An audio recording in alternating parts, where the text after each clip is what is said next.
See, she saved her own life. Oh, 3-second rule.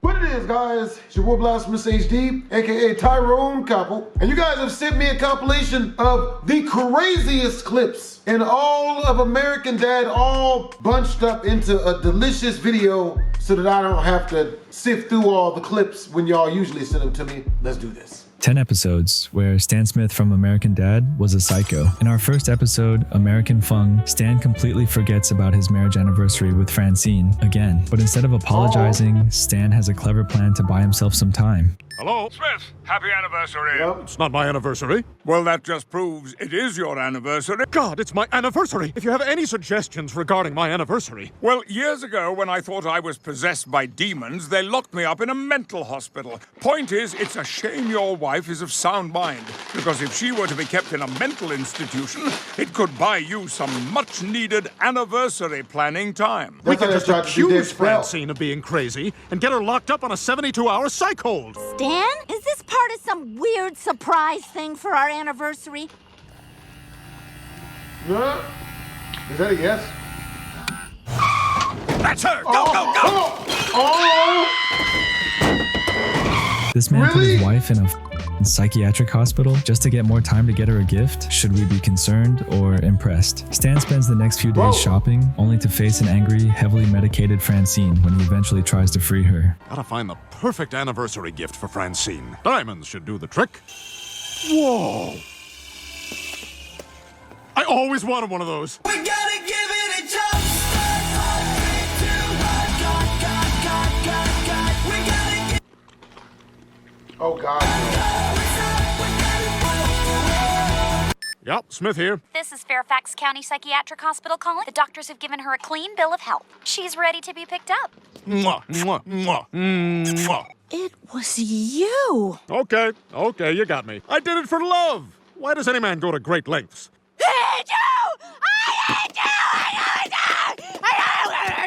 Whoa, wait a minute. She's been discharged. Hospital says she's free to go. I'm Dr. Miller. I am this hospital, and this woman is staying here until I say she is ready to leave. Unfortunately, it's a little too late, and now Stan has to pull off some dramatic hospital escape. Where is she? Who's ready for putting on the hits? First up, Miss Tina Turner. Oh. She's our very own private dancer. And look at her, eating her butterscotch pudding like a good girl. And now, daddy-os and daddyettes, putting on the hits wants to take you on a trip back to the 1950s. Oh, no. As we welcome Bowser. From Ba Super ba Mario ba ba Brothers? ba ba ba ba ring dang dang ding dong ding doo doo. All right, Jake, let's do this. You're here? Sounds like Ringo needs some pudding. Francine, let's go. Oh, sweet home, Chicago. Exit. Going to plan B, honey. That works too. Oh.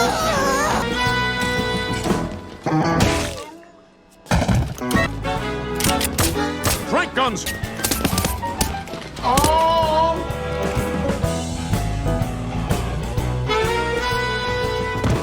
Well, looks like they've decided to put us in a private room. I think they're gonna do something to us. A better life through lobotomies.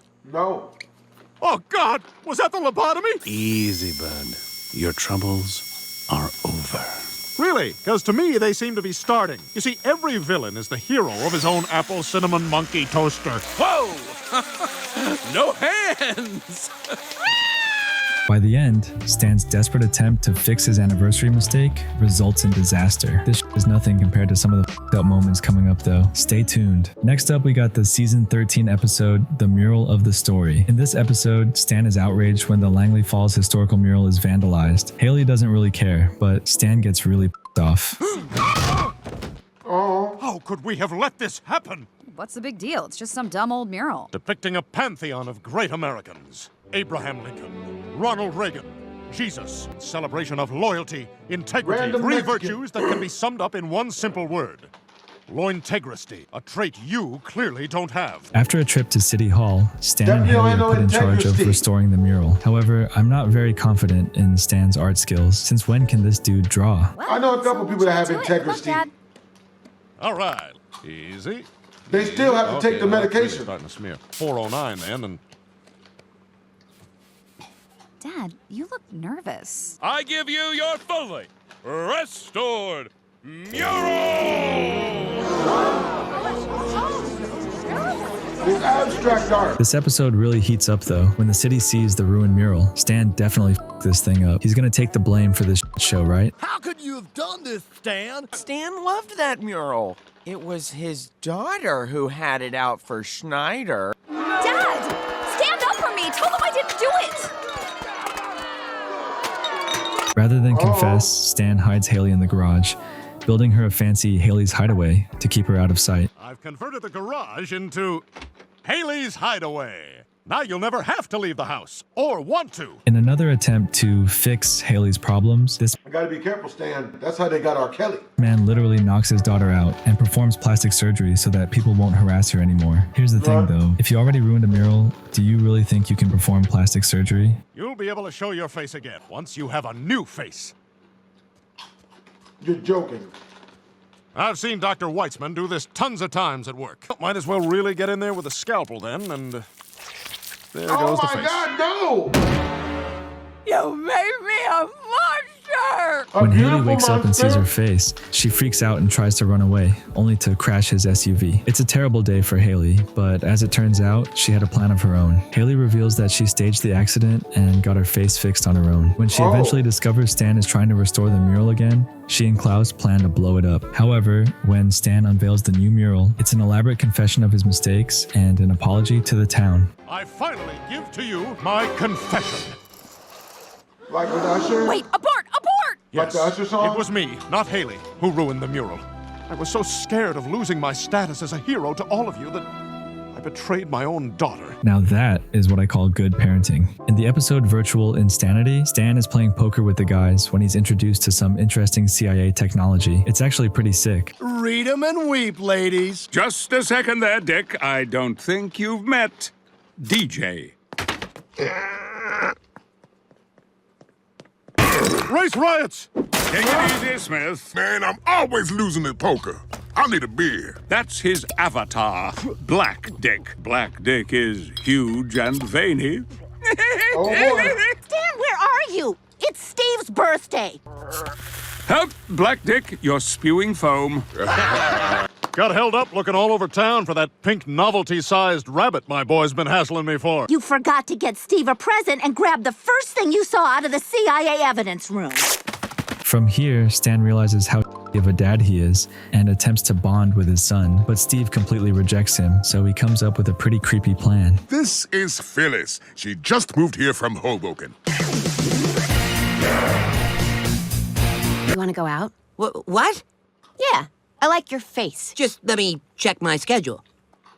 I can move some stuff around. Perfect. This is too good to be real. And this is really happening. Because this is real. Really, really real. Yeah, Stan is so out of touch that he genuinely believes catfishing his own son is a good idea. As Phyllis, Stan goes on a date with Steve to a baseball game, and things start to get uncomfortably weird when Steve tries to kiss her goodnight. Stan awkwardly rubs his head instead, and Steve interprets this as Phyllis wanting to just be friends. This ends up pushing Steve into the arms of Chelsea, a girl from his school. Stan's got competition now, but how does he handle it? Whoa, Kanye! I'm about to ask Chelsea to the dance. You boys will excuse me. Hey, Steve, want to hang out? I got your favorite. Look, Phyllis, I don't think it's gonna work out. Why are you saying that? I'm looking for something more than friendship. If you go to the dance with me, I'll have sex with you. Okay! No. Yeah. Stan is fully committed to this insane plan, going so far as to prepare himself for the encounter as Phyllis. At the dance in particular, though, he really commits to his act. Before I play this clip, I want to remind you that this is the man's son. Oh, this is my ish!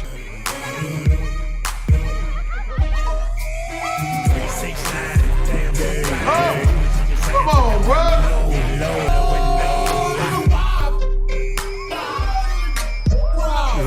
The let's go get some privacy. Well, what's the hurry? I'm just excited. This is gonna be the biggest moment of my life. I'm gonna finally be there for it. Just as things are about to go off the rails, Francine discovers what Stan is doing and steps in to stop her psychotic husband from banging her son. So Stan's at the dance? No, he's here, but he's remotely controlling a teen girl at the dance who's about to get sex pummeled by your son. What? Let me just go to the washroom, cut a couple anxiety farts, and then come back here and go to town on your continental divide.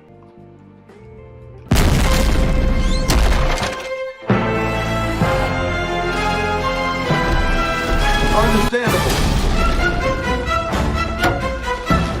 Can't believe you do this, Stan! This is the only way I can remain close to Steve. Must get plowed by son! This isn't the way! I know you want to be closer to Steve, but all you can do is be there for him. What happened? Steve, you're a terrific kid, but I'm not right for you. There's a kinky-haired beauty out there who'd just love to dance with you right now. I'm gonna go get her back! Hey, Steve. Yeah? Your dad, he loves you. Are you banging my dad? Come on. Good, because you could do better. You, Steve. In the end, Stan finally realizes how crazy his plan was and breaks up with Steve as Phyllis. Steve, confused and heartbroken, tries to hook up with Chelsea again, only to find she's no longer interested. I really have to start watching American Dad again. I did not know it was this good. She don't want you no more, bro. Steve goes home disappointed, but Stan is there to comfort him, completely oblivious to the fact that he was the cause of all this heartbreak in the first place. At least they bonded, though, right? In our next episode, Bully for Steve, Stan realizes his son has become passive and doesn't stand up for himself. So he does what any good father would do. Raise your hand if you're a happy dude. I am. Dad? Out here, I'm not your dad. As soon as anything gets difficult, you give up. You're a wimp, and you need a bully to toughen you up. Give me your lunch. Stop! Get off me! Yeah, that's what your mom said last night. Imagine your dad pulling up on you just to bully you. Poor Steve. Whoa, slow down there, champ. How was your day? It was bad. I got beat up. Sounds like you got a bully. It's you! I'm not sure what you're talking about. Yeah, Stan is ruthless in this episode, but this is nothing. Just wait. I sprained my wrist! I'm taking this. What are you gonna do about it? Stand up for yourself. Fight me. Well, I'm gonna mount this and ride it hard. Like I did your mom last night. Steve reaches his breaking point and, with Francine's help, challenges Stan to a final showdown at the school playground. However, Steve takes a clever turn by hiring Stan's childhood bully, Stelio Contos, to beat Stan up instead. In the end, Stan is thoroughly humiliated, and Roger captures it all on camera. I didn't think you'd show. Who's this, your boyfriend? He's here to photograph the crime scene. I'm gonna give you the first punch. Fight! Fight! Fight! Fight! You know, I was thinking, and I realized something. What, that you're a gay lord? Stelio Contos!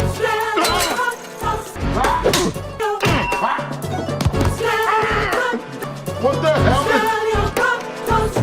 No! Not the slider Copita! What is this?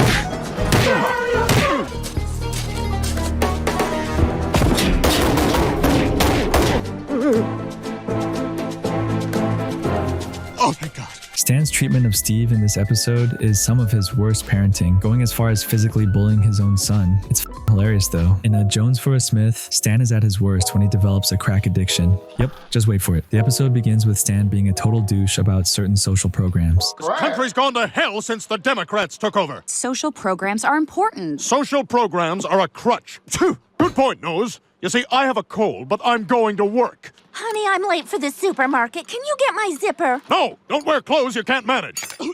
She's choking! Dad, do something! No, don't eat food you can't handle. Do not help her, Francine. See, she saved her own life. Oh, 3-second rule.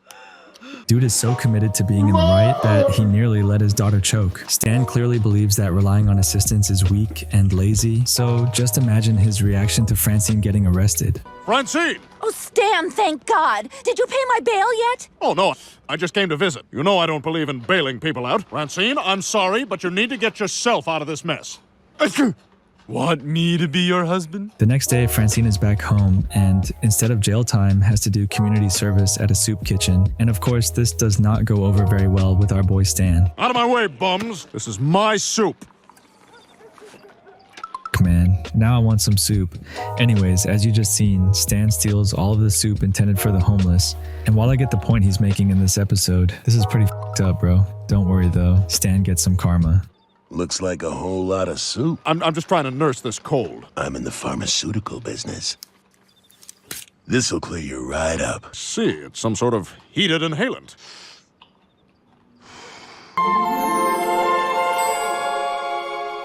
Wow, you're right. I feel great. I feel strong enough to drag a mattress into an abandoned building. It really hits the fan when Stan starts using at work, with him sparking up during a CIA obstacle course. It actually makes him outperform all of his fellow agents, which is hilarious. Stan's life spirals out of control as he eventually experiences withdrawal symptoms. Instead of seeking help, Stan's desperation to get more drugs leads him to do some pretty awful things.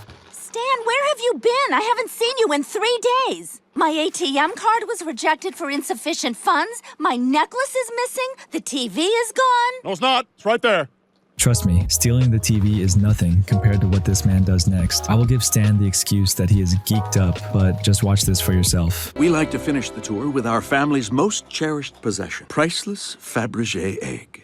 Get down, get down. Would you excuse me for a second? What am I supposed to do with that? Come back with cash. Gotta find a way to make some quick cash. You about to suck me? Get down, get down. No! Hey! $20, I'll make you see heaven. Guy can't handle his crack. Stan, you're on crack? It's kind of funny as, by the end of the episode, Stan ends up needing the very social programs he once mocked to get clean. Anyways, next episode. In Next of Pin, Stan becomes paranoid that Steve will one day kill him for not spending enough time together, thanks to a random news report he sees on TV. A teenage boy was found guilty of murdering his own father. That poor boy's father didn't spend any time with him. God, I haven't spent any time with Steve lately. What the hell kind of smile was that? If I don't spend some time with the boy, there's no telling what twisted, gruesome fate I'll meet at his savage hands. They try a bunch of different bonding activities, but Steve is trash at everything. That is until they stumble upon one of Steve's hidden talents. Turns out, Steve isn't a complete disappointment and is really good at bowling. I found my ball. Now, a good roll is all about the release. Cool beans! Damn, son, you're a natural. Here, I found us some nachos. And blasting all those pins must have made you thirsty, too. Really? Nothing wrong with a father sharing a cold one with his boy. As you can see, Stan feels proud for once, but his narcissism takes over as he pushes Steve to be the best bowler ever, taking all the credit. After a coach claims Stan is holding Steve back, Stan reluctantly agrees to let the coach train him. Steve's rise to bowling fame is celebrated in a badass montage, but of course Stan starts to get in the way.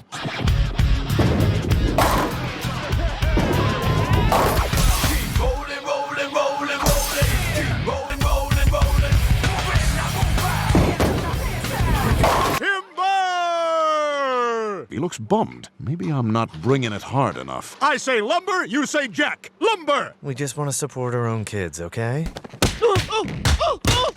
I'm an innocent man! After being banned from the bowling alley for punching another dad, Stan begins to tweak out. We see him practicing with a watermelon, pretending it's Steve. Stan's obsession with his son leads to him sneaking into the alley and completely ruining Steve's career. I guess that's the sacrifice you have to make to be the best. I've let this go too far. My God! How bad is it, Coach? Career ending! What have I done? I stabbed my son! What the f***? Things get even crazier when Stan helps Steve investigate his own crime. He plays along as Steve tries to find out who stabbed him, with Stan going so far as to eat evidence, a cake, to cover up his tracks. Ultimately, Steve uncovers the truth, and you'd think the dude would be sympathetic about literally stabbing the kid, but... Damn it! Why would you do this? I don't know. Will you ever forgive me and also not tell the police? Yes, I was gonna gutter ball that last roll. You had a chance to go pro. I never cared about that. I wanted things to go back to how they were when it was just you and me having fun. That's what I wanted. Is that why you were acting so weird? How? Stabbing me comes to mind! mine? Come on, look, getting stabsed's not that big a deal. In our next episode, Why Can't We Be Friends? Stan becomes suspicious that Snot is holding Steve back and forbids their friendship. When Steve ignores him, Stan goes to insane lengths to stop the two from hanging out. Hey, Snot. Oh, hey, Mr. Smith. I was a little harsh. Thought I could make it up to you. I like coffee ice cream. Hey, I gotta hit the head. Mr. Capelli says hello. No witnesses. That guy saw your face. You can't go home. They'll find you there. We gotta get you into the CIA Witness Protection Program. Dude, talk about commitment. He sets Snot up with an apartment and cover story, but once he realizes that Snot is actually pretty chill, he completely changes his tone. I'm Sven. It's me. Here's your groceries. Mr. Smith, wait. Want to stay for dinner? I made a casserole. I love casserole. I think they'll go all the way to 17. Ocean's 17? I notice you call movies pictures. I do that. Just said doo-doo. Hilarious! Yeah, I wonder how Steve is gonna feel about this. What the hell? What's wrong? Dad never mailed these letters I wrote to Snot. Snot just up and left town one night? Yeah? Come with me. Went on a couple of dates with a black guy. Oh! Dad didn't like him, so he had Darnell witness a fake murder and hid him in some apartment in Lanston.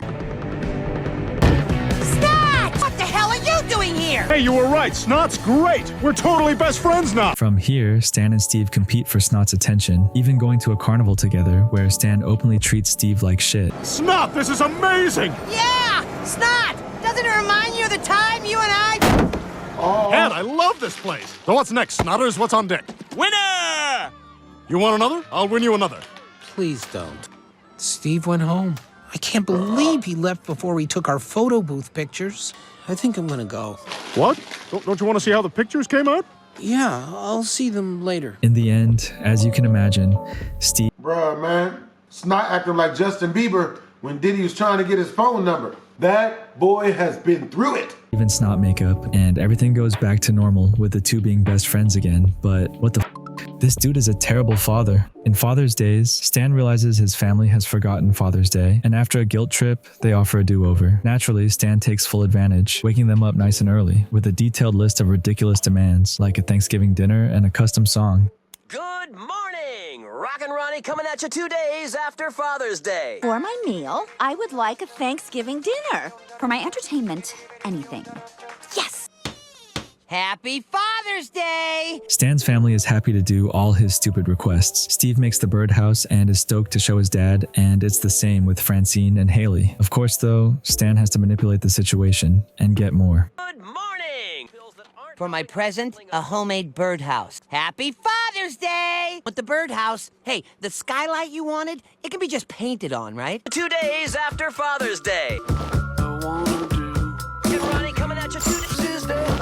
Who the f*** is letting this dude steal all this CIA tech? It's literally never resulted in anything positive. Every day, Stan tries to perfect the celebration, tweaking the smallest details. His family is completely unaware, thanks to the memory wipes, but Klaus eventually has to snitch. Shh, come with me.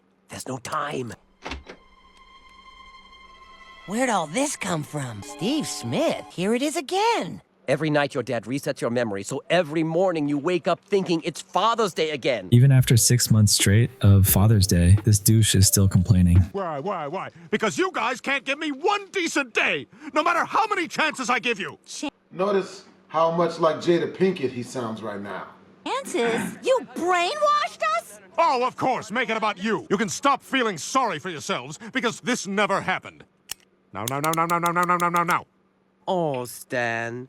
When I was grabbing a snack last night, I accidentally knocked that thing off the counter. Yeah, our boy Klaus came in clutch and broke the device, and now Stan has to resort to some drastic measures. I know you're feeling a little down. Made you one of my famous apology cakes. He's sorry he insulted his family. I knew there was a small chance the cake wouldn't work. You're all coming with me to the CIA. We have another memory eraser, and I'm going to use it to make you forget all the things I said. Instead of just apologizing for the awful things Stan said, he takes his family on a whole road trip to get a replacement just to wipe their memories again. In the end, Stan has a change of heart, but dude, stealing CIA technology to manipulate your family? That's crazy. I can't lie though, bro. Thanksgiving dinner every day slap. The episode, I Can't Stand You, starts at CIA headquarters. Stan is disappointed not to be chosen to take home God's autograph or a cocaine-making machine, but manages to fight for some items. At home, he brags about his neighbors loving him, but do they actually feel that way? Francine, that was just what I needed. Nurse, I'm ready for my bath. That's Mr. Holworthy. I must have forgotten to turn off my surveillance equipment. Did you enjoy the barbecue, sir? Yes, except for Stan Smith's interminable yammering. Doesn't he know everyone loves me? Did you see Stan filling his pockets with shrimp? I mean, what kind of cheap bastard does that? Bob, no. Determined to win them over, Stan throws a party and later attempts absurd stunts. Hello, everybody. Please come in and talk about yourselves at length. Johnny! Burr! Ah, it's an eclair. Delicious. Well, thanks for the party. Thank you for the fascinating story about the shoes you couldn't decide between. Dan Smith is... Still a complete jackass. Bob, no. Oh my God, it's him. Johnny! Happy birthday, dude! Are these rocks? Pocket rocks. They only work in your pockets. Birthday! Oh my God! Whoever saves him will certainly be beloved. For he who is not afraid to risk life and limb for a neighbor in need. My baby! I have to sell my house because my neighbors don't like me. Hey, where are you guys going? Taking Maggie for a long weekend to the CIA beach house. Congress is letting the CIA seize any property that could help us in the war on terror. Wow, so we can just seize anybody's house we want? Your house has been seized to help in the war on terror. There should be no more terror at all very soon. Honey, good news! The neighbors no longer hate me because they're no longer our neighbors. There goes the neighborhood. Eventually, after a choking incident, Stan learns that despite their trash talk, his neighbors don't actually hate him. Stan's craziness in this episode is on full display, spying on his neighbors, evicting them, and pulling a gun on a kid. In The Shrink, Stan starts the episode by nearly dying, literally. My 3:30 meeting. Where is this train? It's late! That's part of the fun! I gotta grab a cab. We're a sweet young newlywed couple, and we kind of expect the world to give us things. Good Lord, you're so cute together. Get in there, you cuties. That's pretty.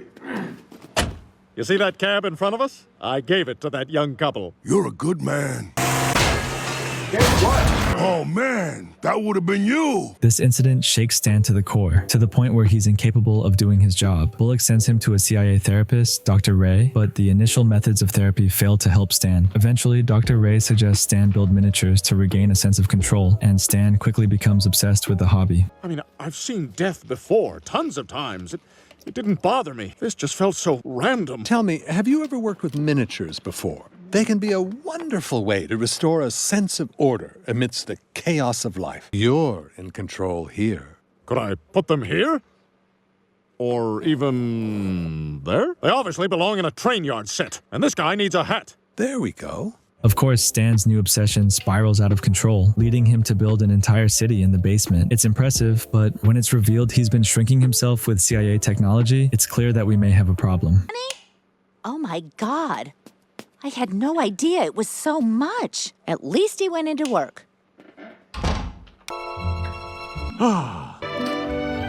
Beautiful morning, as always. Stan becomes so obsessed with his fake miniature life that he wants everyone to live with him. So what does he do next? Yeah, you can probably guess. I mean, how did you get to be so small?